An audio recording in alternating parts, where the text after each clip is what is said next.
اب آپ کو یہ بھی پتا ہے, ہم نے یہ بھی کہیں کسی زمانے میں پڑھا ہوگا یا ایک لیکچر اس پہ کیا تھا کہ یہ ساری چیزیں کسی زمانے میں ایک سوئی کی نوک نہیں, بالکل ایٹم, اور ایٹم سے بھی نیچے کسی چیز میں ساری کائنات اس طرح ایک جگہ پہ تھی, اس کو ہم کہتے ہیں سنگولیرٹی. یہ بھی پتہ ہے. اس سے ایک دن اللہ تعالیٰ نے اس کو آرڈر کیا. اللہ آرڈر کے لیے کیا کرتے ہیں, بس کہہ دیتے ہیں ہو جا کن, اور وہ چیزیں ہو جاتی ہیں. اور وہ چیزیں اس سے پھیلنا شروع ہو گئی. یہ جو ہم ساری دنیا ہے اور ساری کائنات ہے اور یہ سورج چاند تارے ہیں,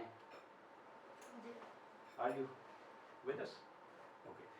تو یہ کسی زمانے میں اس سنگولیرٹی میں تھے. آپ سوچیں کہ اب تو آپ کو ہمیں ایک چھوٹا سا یہ چاک بھی ایسے کمپریس کر کے زیرو کرنا پڑے, کیا ہم کر سکتے ہیں؟ آپ اس زمین سے ملین ٹائمز بڑا بھی ایک ہتھوڑی لے آئے نا, of the size of the sun, تو you still cannot make it zero. لیکن کوئی زمانہ تھا کہ ساری کائنات اتنی سی تھی, سنگولیرٹی, ہم نے اس کا نام رکھا وہ سنگولیرٹی. پھر یہ ہوا, اور اس ساری چیز کتنے سال ہو گئے ہوئے؟ 14.7 بلین لائٹ ایئرس اگو. تو اس کا مطلب ہے کسی زمانے میں بالکل ہی کنیکٹڈ تھے نا. تو یہ اب بھی وہ کہ اسپیس ٹائم میں دور ہو رہے ہیں, لیکن they are still connected to each other, اور ایک دوسرے سے چیزیں ڈیپینڈ کر رہے ہیں. ٹھیک ہے. لیکن یہ ایک تو یہ بات پتہ ہونی چاہیے. دوسری یہ انٹرسٹنگ بات یہ ہے کہ اس کی جو پراپرٹی ہے نا کوارک کی, جب یہ آپس میں ملتے ہیں تو یہ اوپر جو چیز بنتی ہے وہ اس کی ٹوٹلی ڈفرینٹ پراپرٹیز ہیں, ٹوٹلی ڈفرینٹ پراپرٹیز ہیں. ہائیڈروجن اور آکسیجن ملے تو واٹر بنتا ہے, لیکن واٹر کی پراپرٹیز ٹوٹلی ڈفرینٹ ہیں. بڑے مالیکیول بنتے جو یہ بنتے ہیں, سیل بنتے ہیں, تو سیل میں ایسی پراپرٹی آ جاتی ہے جو اس کے اندر والی چیزوں میں تھی ہی نہیں, نئی چیز آ جاتی ہے. سیل جب ریپلیکیٹ ہوتے ہیں تو یہ چیز بنتا ہے, تو سیل نے تو کبھی نہیں سوچا تھا کہ میں نے آواز نکالنی ہے. آپ کو پتا ہے اس کا تو کوئی کلر نہیں ہوتا, اوپر ہے تو چیزوں کے کلر ہونا شروع ہو گئے ہیں, پھر ان کی اور پراپرٹیز ہیں. ہمیں کوئی پتہ نہیں ہے سائنس کو کہ یہ پراپرٹیز کہاں سے آتی ہیں. سائنس کو اس چیز کا کوئی پتہ نہیں ہے کہ میں نے دو چیزیں ملائیں, لیکن ان سے جو چیز بنی وہ ٹوٹلی ان دونوں چیزوں سے ڈفرینٹ ہے. اس کو ہم کہتے ہیں سائنس میں فینومینا آف ایمرجنس, کہ پتہ نہیں کیا ہوتا ہے جب وہ چیزیں ملتی ہیں تو اس سے زیادہ پیچیدہ چیز بنتی ہے, تو وہ اس میں کچھ نئی چیزیں ظاہر ہونا شروع ہو جاتی ہیں. ہمیں اس کا کوئی پتہ نہیں کیسے, ہم صرف ایک لفظ لکھ دیتے ہیں کہ miraculously it happens. ٹھیک ہو گیا. تو اب یہ بتائیں, یہ سوچیں کہ یہ چلتے چلتے چلتے چلتے چلتے اور کائنات ایکسپینڈ ہو رہی ہے, اور یہ جو کچھ ہو رہا ہے نا, جو ہمیں 14.7 بلین ایئر سے ہو رہا ہے, یہ اللہ تعالیٰ نے ایک ایسے کر کے پیدا کیا, ناٹ ایون اتنے ٹائم میں. اور اللہ تعالیٰ ہر انسٹنس میں یہ چیز کری جا رہا ہے. اللہ تعالیٰ کے لیے یہ ایک انسٹنس ہے, ہمارے لیے یہ ارب سال ہے. تو اللہ تعالیٰ کیسے کئی انسٹنس کریٹ ہو رہے ہیں. قرآن میں لکھا ہوا ہے کہ اللہ کہتے ہیں کہ میں تو ہر وقت بزی رہتا ہوں. تو ایک کائنات نہیں ہے, میں تو ہر وقت کائناتیں بناتا ہی رہتا ہوں. I am always busy making universe. سمجھا گی؟ تو یہ جو اسپیس اور ٹائم ہے کہ ہم پھیل رہے ہیں اور ہماری ڈائمینشنز ہیں اور کتنا فاصلے ہیں اور یہ ہے, اور ٹھیک ہے نا, یہ بھی اللہ کے کنٹرول میں. آپ نے کل دیکھا تھا سورہ کاف میں, وہ لوگ 300 سال سے ہو گئے, ان کا ٹائم رک گیا, ان کا نہیں رکا. تو اسپیس ٹائم اور یہ انرجی اور میٹر, یہ کیا ہے؟ اللہ تعالیٰ کی کریشن. اور ہمیں ان کا بہت کم پتہ ہے. ہمیں ویسے بھی ابھی پتہ ہے صرف 4% میٹر انرجی ہے, باقی 96% تو ہمیں پتہ ہی نہیں ہے کہ کیا چیز ہے. سو اس سے کیا پتہ چلا کہ یہ ساری چیزیں آپس میں تو کنیکٹڈ ہیں, ایک دوسرے پہ انٹر ڈیپینڈنٹ ہیں, لیکن جس نے بنائی ہیں ساری اس کی محتاج ہے. ٹھیک ہے نا. یہ پراپرٹی تو اس میں کس نے ڈالی ہے؟ اللہ. کوارک نے خود تو نہیں سوچا نا کہ میرے اندر ایک چارم ہونا چاہیے یا میرے اندر ایک چارج ہونا چاہیے. ایٹم نے خود تو نہیں سوچا, رائٹ؟ خود سے تو کچھ نہیں ہوتا. تو جو ان کا کریٹر ہے یہ ساری اس پہ ڈیپینڈنٹ ہیں. ہم ایک دوسرے پہ ڈیپینڈ کرتے ہیں, ہم ایک دوسرے کے بھی محتاج ہیں. اور میں اوپر فرض کرو کسی سے تنخواہ لیتا ہوں, مجھے اس کی ضرورت ہے, اس کو میری ضرورت ہے, تو ہمیں اس طرح کر کے علم میں آپ کو میری فرق کی ضرورت ہے, چھوٹا موٹا کام کروانا ہے, مجھے آپ کی ضرورت ہے, ہمیں ایک دوسرے کی ضرورت ہے. لیکن ایک ہستی کی سب کو ضرورت ہے. Don't put in your mouth. ایک ہستی کی سب کو ضرورت ہے, اس ہستی کا کیا نام ہے؟ اللہ. تو جتنی بھی یہ کمیونٹیز ہیں یہ ساری محتاج ہیں اللہ. تو اللہ تعالیٰ کی جو ہستی ہے نا, یہ کائنات میں انسان سب سے اوپر ہے, اور انسان میں سب سے اوپر پھر کون ہے؟ حضور صلی اللہ علیہ وسلم کی ذات۔ لیکن جتنے مرضی انسان بڑا ہو جائے اس کا جو ہائیسٹ لیول ہے اللہ کے مقابلے میں وہ کچھ بھی نہیں ہے، اللہ کا وہ غلام ہے، عبد، ٹھیک ہے نا، عبد، سمجھ نا؟ انسان کا جو سب سے بڑا سٹیٹس ہے وہ اللہ کا غلام، عبد، وہ مالک ہے، تو لہذا اللہ کے ساتھ کوئی کمپیریزن نہیں۔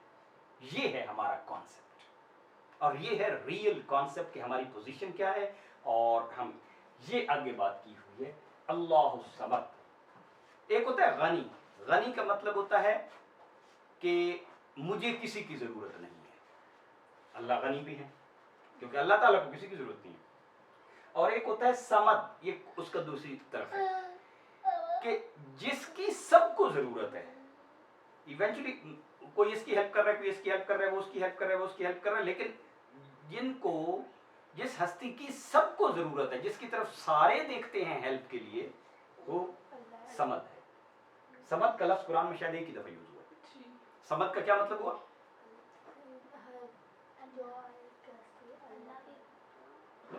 سمد کا بھی تو میں نے مطلب بتایا ہے، جس پہ سارے ڈیپینڈ کر رہے ہو۔ غنی کا مطلب ہے جو کسی پہ ڈیپینڈ نہ کر رہا ہو، لیکن اس کی ریورس سائڈ دیکھیں تو کوائن کی دوسری سائڈ ہے جس پہ سمد کا مطلب ہے جس پہ سارے ڈیپینڈ کرو۔ تو یہ آپ نے سوچنا ہو، ایک تو اللہ ایک ہے، یہ ساری جو چیزیں ہم دیکھتے ہیں دنیا میں، کائنات میں، لمیٹڈ سی کائنات میں، اللہ ان کے کسی بھی سیٹ میں نہیں ہے۔ خالق از اے ٹوٹلی ڈفرنٹ۔ خالق کی جو ایٹریبیوٹس ہیں، خالق کی جو صفات ہیں، وہ مخلوق میں ان کی جھلک اللہ تعالیٰ نے خود کا نظر آتی ہے کہ اپنے اخلاق کو میرے اخلاق پہ کرو، میں رحم کرتا ہوں تم بھی رحم کرو، ٹھیک ہے، میں معاف کرتا ہوں تم بھی معاف کرو۔ لیکن جو ہمارا معاف کرنا اور ہمارا کام کرنا، وہ اللہ تعالیٰ کے اس سے کوئی مقابلہ نہیں۔ اللہ کے لیے ماضی مستقبل کوئی نہیں ہے، اللہ کے لیے چھوٹا بڑا کوئی چیز نہیں، لیکن ہر چیز ہی چھوٹی ہے۔ اللہ کے لیے دور نزدیک کوئی چیز نہیں ہے، اللہ کے لیے کب اور کہاں کوئی چیز نہیں ہے۔ سمجھ آ گئی نا بات؟ Are you with us? جی سر۔ تو یہ بات ہے کہ ایک تو اللہ کو، خالق کو ہم نے مخلوق کی ہر چیز سے بالکل علیحدہ کیٹیگری میں رکھنا ہے، اور اس کی کیٹیگری میں پھر اور کچھ بھی نہیں ہے۔ He is the only one in his category, Ahad کا یہ مطلب ہے، ٹھیک ہو گیا؟ اللہ الصمد، اللہ الصمد کا کیا مطلب ہے کہ ساری کی ساری یہ کمیونٹیز اپنی پراپرٹیز کے لیے، اپنی ایگزسٹنس کے لیے اور اپنے سسٹیننس کے لیے ایک ہی ذات پہ ڈیپینڈ کر رہی ہیں۔ سب کچھ اس پہ ڈیپینڈ کر رہا ہے۔ یہ ذہن میں رکھتے ہوئے اگر آپ یہ پڑھتے ہیں تو پھر تو فائدہ ہے کہ آپ خالق کو اللہ، قل هو اللہ احد اللہ الصمد، کہ ہم تو سارے کے سارے دنیا میں جو کچھ بھی ہے اس کائنات میں وہ سب اس پہ ڈیپینڈ کرتے ہیں۔ اچھا، اب یہ ہے کہ انسان جب دیکھتا ہے نا چیزوں کو، حضور صلی اللہ علیہ وسلم جب آئے تھے تو لوگوں نے بت وغیرہ بنائے ہوئے تھے، ٹھیک ہے، تو لوگ پوچھتے تھے حضور صلی اللہ علیہ وسلم سے آ کے کہ آپ جو اللہ کی بات کرتے ہیں وہ کہاں سے آیا ہے؟ اس کے ماں باپ کدھر تھے؟ وہ کس چیز کا بنا ہوا ہے؟ وہ سونے کا بنا ہوا ہے؟ اس کے ساتھ آج ہم کس چیز کو سب سے زیادہ ویلیو کرتے ہیں؟ پیسے کو، مٹیریلزم کو۔ ہر بندہ آپ بات سنیں گے، یار پیسے سے ہر کام ہو جاتا ہے، یار پیسہ ہونا چاہیے زندگی گزر جاتی ہے، یار پیسے۔ تو پیسے کو ہم نے خدا بنایا ہوا کیونکہ ہم پیسے پہ ڈیپینڈ کر رہے ہیں، جبکہ ڈیپینڈ ہم نے کس پہ کرنا تھا؟ Everything for their existence, for their sustenance, for their nourishment depends on Allah. تو یہ اللہ تعالیٰ نے بتا دیا کہ نہیں، اللہ تعالیٰ کو اب مخلوق کی اس کیٹیگری میں نہ دیکھیں۔ مخلوق تو اسی طرح دو پھولوں سے مل کے، دو پتوں سے مل کے اگلا پتا بن جائے گا، یا نر مادہ سے مل کے شادی ہو کے اور بچے پیدا ہو جائیں گے، ٹھیک ہے نا۔ اللہ کے ساتھ یہ رولز نہیں ہیں، مخلوق کے رولز ڈفرینٹ ہیں اور خالق کے رول ٹوٹلی ڈفرینٹ ہیں۔ تو اللہ کو اس میں کیٹیگرائز نہ کریں، سمجھ آ گئی نا؟ Allah does not fall in the set جس کے ہم جو مخلوق کے لیے سوچتے ہیں۔ لم یلد، اللہ تعالیٰ نہ کسی کا بیٹا ہے اور نہ اس کا کوئی اولاد ہے، نہ وہ کسی کی اولاد ہے، because he is the one جو اٹرنل ہے، اس کے لیے تو اسپیس ٹائم ہی نہیں ہے۔ سمجھ آ گئی بات؟ ٹھیک۔ پھر دوسری بات یہ ہے کہ بعض لوگ یہ بھی کہنا شروع کر دیتے تھے، لوگوں میں تھے نا کہ یار فلاں ہمارے تین بھگوان ہیں، ایک بھگوان جو ہے وہ روٹی کا انتظام کرتا ہے، ایک بھگوان پانی کا انتظام کرتا ہے، ایک بھگوان مال کا انتظام کرتا ہے، ہوتا ہے نا ایسا؟ اللہ تعالیٰ وہ کسی کا محتاج نہیں، ولم یکن لہ کفوا احد، اس کے برابر کا کوئی بھی نہیں ہے کہ اس کو کوئی کسی چیز کی ضرورت ہو، اس کے برابری کرنے والا کوئی بھی نہیں ہے. یہ کانسیپٹ ہے، سمجھا کی بات؟ اس میں دی موسٹ امپورٹنٹ اللہ تعالیٰ کے دو نام آئے نا، احد، ہی از ون. اس کو مخلوق کی کیٹیگری میں آپ بالکل صفات میں اور اس میں کیٹیگرائز نہ کریں. اور دوسرا سب سے بڑی بات کیا ہے کہ نہیں سمجھ، کیا مطلب؟ جس پہ سب ڈیپینڈ کرتے ہیں. بس یہ جو دونوں چیزیں سمجھ آ گئی نا کہ وہ مخلوق سے سیپریٹ کیٹیگری اور سب اس پہ ڈیپینڈ کرتے ہیں. اب اس آیت کی ٹیکنیکل چیزیں تھوڑی سی دیکھ لیتے ہیں. یہ آپ کو مطلب ترجمہ آ گیا کہ ساری کائنات کی یہ ساری چیزیں اپنی پراپرٹی کے حساب سے میں بول رہا ہوں. تو بولنے کی پراپرٹی کس نے دی؟ ہمارا جو فیتھ ہے نا، فیتھ سب سے بڑی بات ہے. ٹھیک، فیتھ کے 3 پلرز ہیں. ہمیں یہ سمجھ آئے کہ اللہ تعالیٰ کا مقام کیا ہے، وہ ہمیں پورا سمجھ نہیں آ سکتا. ہمیں اپنی عقل کے مطابق جتنا سمجھ آ جائے، جتنا زیادہ سوچیں گے اتنا سمجھ آتا جائے گا. جتنا اللہ تک کے ساتھ محبت کریں گے، تعلق پیدا کریں گے، تو اس کے بارے میں سوچنا چاہیے اللہ سے. دوسرا، اللہ کے بارے میں ہمیں کس نے بتایا؟ حضور صلی اللہ علیہ وسلم. تو حضور صلی اللہ علیہ وسلم کو اور پچھلے انبیاء کو ماننا، رسالت کو ماننا، کیونکہ ہم نے حضور صلی اللہ علیہ وسلم کی زبان کا اعتبار کیا ہوا ہے نا. تو اگر ان کی زبان کا اعتبار نہ ہو تو پھر تو اللہ تعالیٰ کا یہ کانسیپٹ ہی. ٹھیک. تیسری بات یہ ہے کہ ہم اکاؤنٹیبل ہیں. ایک دن اللہ تعالیٰ ہم سے پوچھے گا جو بھی کر رہے ہیں. ہمیں جو چیزیں دی ہیں اللہ نے، یہ زندگی، یہ ٹائم، یہ مٹیریل، یہ ریسورسز، یہ باڈی، یہ امانت ہے، یہ میری نہیں ہے. یہ مجھے عارضی طور پہ لون دی گئی ہے کہ بھلا اس کا آپ کیا کرتے ہو. رائٹ. تو تین بنیادی ہمارے عقائد کیا ہیں؟ اللہ پہ، رسول پہ اور آخرت پہ. باقی جو ہیں کہ ملائکہ بھی ہیں، وہ اللہ تعالیٰ کے ان کے ذمہ کام لگا دیتے ہیں، اور کتابیں ہیں، وہ تو انہی کے ساتھ ہی ہیں نا، کیونکہ ان کی بنیادی تھی. اب اس میں جو 4 چیزیں ہیں جو اللہ تعالیٰ نے بالکل کلیریفائی کر دی ہیں، جس لیے اس کو اخلاص کہتے ہیں. اخلاص کا مطلب ہوتا ہے کیا ہے؟ پیورٹی. اخلاص کا مطلب پیورٹی. وہ کیا امپیورٹیز تھیں جو اللہ تعالیٰ نے نکالی ہیں؟ پہلی تھی، لوگ سمجھتے تھے کہ نہیں ایک وہ خدا، ایک وہ خدا، ایک وہ خدا ہے، سورج بھی خدا ہے، وہ انرجی دیتا ہے، ہم سورج کی وجہ سے زندہ ہے، تو سورج کو لوگ خدا مانتے تھے. سکندر اعظم مانتا تھا. ٹھیک. تو اللہ نے اس کا منع کر دیا نا، قل هو اللہ احد. ایک جو لوگ کاؤنٹنگ میں، ٹھیک، ہیلو ڈونٹ میک نوائز. دوسری بات تھی کہ لوگ کہتے تھے کہ کچھ چیزوں میں جیسے یہ ہے کہ وہ خدا یہ دیتا ہے، وہ یہ دیتا ہے، وہ یہ دیتا ہے. ٹھیک. تو اللہ تعالیٰ نے کہا نہیں، ایسی کوئی بات نہیں، سارے اسی پہ ڈیپینڈ کرتے ہیں،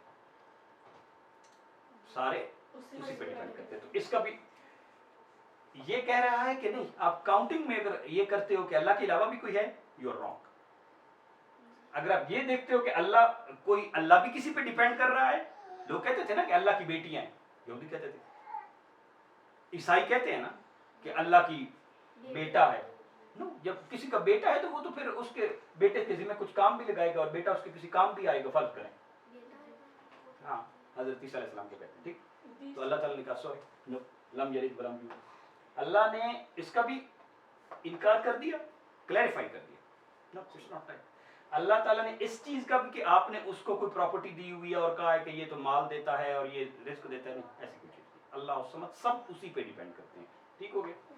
اللہ نے جو لوگ یہ کہتے تھے کہ نہیں اللہ تعالیٰ نے بھی آگے اس کی اولاد ہیں یا بیٹیاں ہیں، تو اللہ تعالیٰ نے اس کا بھی انکار کر دیا. چوتھا، کچھ لوگ جو سمجھتے تھے کہ اللہ تعالیٰ بھی شاید کسی سے مشورہ کرتا ہے. ٹھیک ہے. اور اللہ تعالیٰ کو بھی کسی سے کچھ پوچھنے کی ضرورت پڑتی ہے. جو چاروں لوگ کسی قسم کا شرک کرتے تھے نا، 4 ہی قسم کے شرک ہوتے تھے سب. اس لیے اس کو کہتے ہیں سورہ اخلاص، کہ بالکل آپ کو خالص کر دیتی ہے، اللہ کے ساتھ آپ کا رشتہ بالکل پیور اور کلین کر دیتی. یہ ہے اس سورت کی بہت زیادہ بحث، اتنا زیادہ صاحب کہ آپ واقعی اللہ تعالیٰ کو پہچاننا شروع کر دیتے ہیں جب آپ اس صورت پہ کہتے ہیں کہ یا اللہ نہیں سب کچھ تیرے پہ ڈیپینڈ کر رہا ہے. میں اپنے ماں باپ پہ ڈیپینڈ کر رہی ہوں. اگر آپ سوچتے ہیں تو میرے ماں باپ کس پہ ڈیپینڈ کر رہے ہیں. تو اس کی آپ خوبصورت کوئی آپ کو چیز بتا سکتے ہیں. میں مثلا غالب نے اس ایک کے بارے میں بڑا زبردست کہا ہے، اسے کون دیکھ سکتا کہ یگانہ ہے وہ یکتا. کہ اللہ تعالیٰ کو کون دیکھ سکتا ہے، وہ تو اس ٹائپ کا ہے ہی نہیں. یہ دیکھ سکنے کی چیزیں ہیں وہ تو مخلوق ہے. مخلوق کا مطلب یہ محتاج. جو دوئی کی بو بھی ہوتی تو کہیں دو چار ہوتا. غالب کہتے ہیں کہ میں تو اتنی دور تک سوچتا ہوں اگر اللہ تعالیٰ کے دو ہونے کی کوئی دور دور تک امکان بھی ہوتا, کوئی پاسبلٹی بھی ہوتی, تو کہیں تو ہمیں پتہ چلتا نا کہ یہ کوئی دوسرا اللہ بھی ہے. نہیں سمجھا. تو یہ میں دو واقعات آپ کو سناؤں گا کہ اس کی اہمیت کتنی زیادہ ہے. ابو ذر غفاری ایک صحابی ہے جو زہد میں بہت اعلیٰ تھے, باقی صحابہ سے بھی آگے تھے تقویٰ میں اور عبادت میں. تو ایک دفعہ حضرت جبرائیل حضور صلی اللہ علیہ وسلم کے پاس آئے اور انہوں نے کہا کہ ابو ذر, جتنے آپ کے پاس مشہور ہیں, ہم اوپر فرشتوں میں اور ملائکہ اعلیٰ میں اور اللہ تعالیٰ کی محفلوں میں ابو ذر کا بہت زیادہ ذکر ہوتا ہے. اتنا ذکر آپ کے یہاں نہیں ہوتا جتنی ہم ان کی باتیں کرتے ہیں کہ ابو ذر ایسے ہیں, ابو ذر ایسے ہیں. اللہ کے یہاں ابو ذر اتنے بڑے صحابی تھے. تو حضور صلی اللہ علیہ وسلم نے ان سے پوچھا کہ اس کی کیا وجہ ہے. تو انہوں نے جو ایک وجہ بتائی, ان میں سے ایک وجہ یہ تھی کہ وہ سورہ اخلاص سے محبت کرتے ہیں. سورہ اخلاص سے محبت کرتے ہیں. سمجھا. دو وجہ انہوں نے بتائی تھی. ایک وجہ کیا تھی کہ وہ سورہ اخلاص سے محبت کرتے ہیں. بلکہ ایک صحابی تھے وہ امامت کرواتے تھے, تو وہ ہر دوسری صورت میں سورہ اخلاص پڑھتے تھے. پہلے میں کچھ اور, دوسری میں سورہ اخلاص. تو صحابہ کرام نے حضور صلی اللہ علیہ وسلم کہا کہ یا رسول اللہ, یہ ہر دوسری صورت میں سورہ اخلاص کے علاوہ کوئی صورت پڑھتی نہیں, انہوں نے فکس کر لی ہے. تو ان کو کچھ بتائیں کہ کبھی کبھی دوسری پڑھ لیا کریں. پہلی میں کچھ اور پڑھتے تھے, کیونکہ جو فرض ہوتے ہیں اس میں تو دو ہی صورتوں میں پڑھنی ہوتی ہے نا. فرض کی تیسری اور چوتھی میں نہیں پڑھنی ہوتی, صرف سورہ فاتحہ پڑھنی ہوتی ہے. یہ فرق ہے فرض اور سنت میں. سنت میں چاروں رکعتوں میں آپ نے فاتحہ کے بعد سورت پڑھنی ہوتی ہے. فرض میں صرف دو, پہلے دو میں پڑھنی ہوتی, باقی آخری دو میں نہیں پڑھنی ہوتی. ٹھیک. تو وہ جو پڑھتے تھے, تو حضور صلی اللہ علیہ وسلم نے دریافت کیا ان سے کہ آپ ایسا کیوں کرتے ہیں. وہ کہتے ہیں یا رسول اللہ مجھے سورہ اخلاص سے محبت ہے.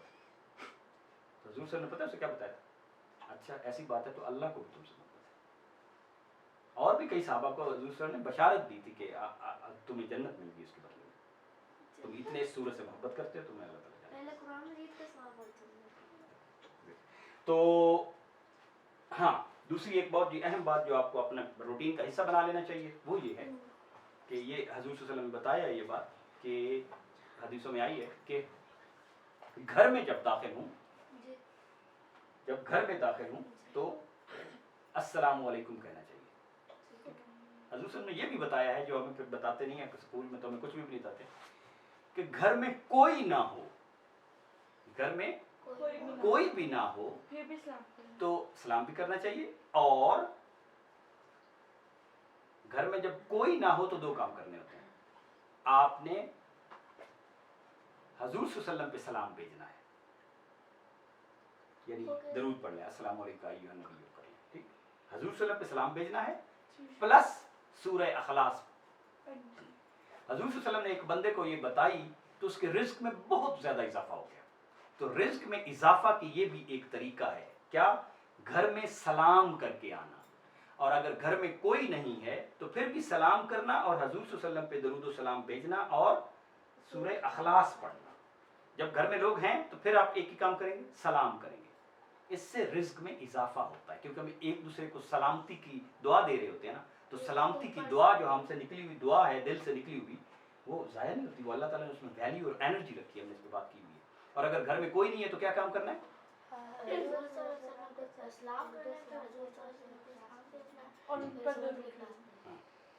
ٹھیک ہے.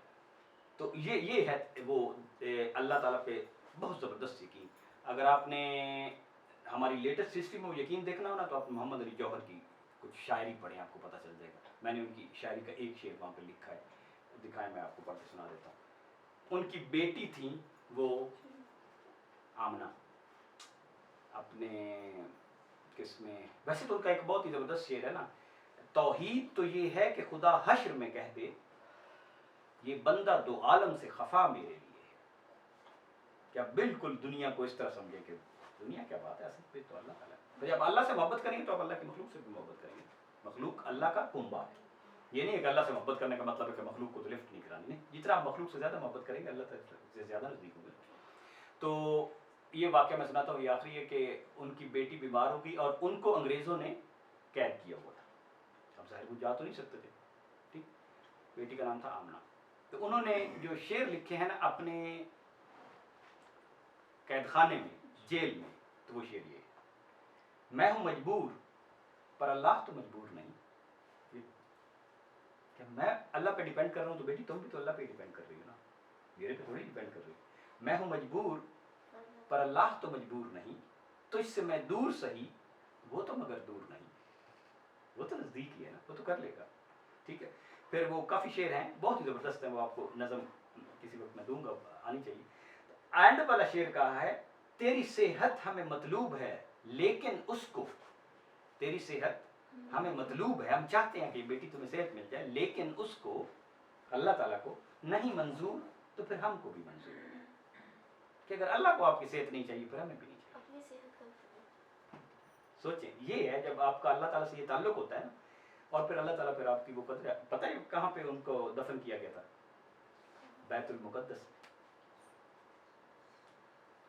سمجھائی؟ وصلی اللہ تعالیٰ علیہ خیر. نشهد ان لا اله الا انت نستغفرك ونتوب الیک. اپنی صحت کی